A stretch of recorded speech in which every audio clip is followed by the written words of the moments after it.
Tungod sa kadako sa tilapia, dili na jud halos masulod sa sudlanan mga bayot. Kaning sudlanan nga ako ang gigamit mao na ni say pinakadako nga sudlanan nga ako ang gipalit sa Shopee. Inikabot sa tunga, mo tumbling pag yun ang isda, mo sangit ang silik ay samot yun maglisod jud kag pasulod. Duha jud kagamot imong gamiton kay basig maabot sa tunga ang imong pasol. Tanawa, usa ka dangaw ang gilapnon siyang lawas niya pula-pulag mata kaning isa itom og naong dagko ra ba jud kayo sa video gagmay ra tanawon pero sa personal makaingon jud ka nga naa jinis duha or 3 ka kilo labi nagwa kay timbangan amo samot jud kabugat no isa ka dangaw ang lawas kini man kung mga isda nga kani mga tigulang na mga dinis la ganahan ko og bulati lumot na jud paborito na nila kay mahadlok na nila may blood na raw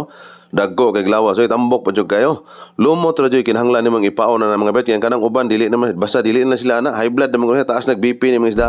inig-itsa nimo sa imong pasol inig-itsa nimo sa imong lumot jay pa sabay ra nimo sa agos tayo mo ran tan-aw nimong balutang diya kanusa na siya mulubog totoki jud mga bayot balag malibat ka totoki jud ay jud pamilok kay mamilok gani ka inig strike ka na si isda sure ball jud na o nara bugat kayo murag ni sangit ko di mong pasol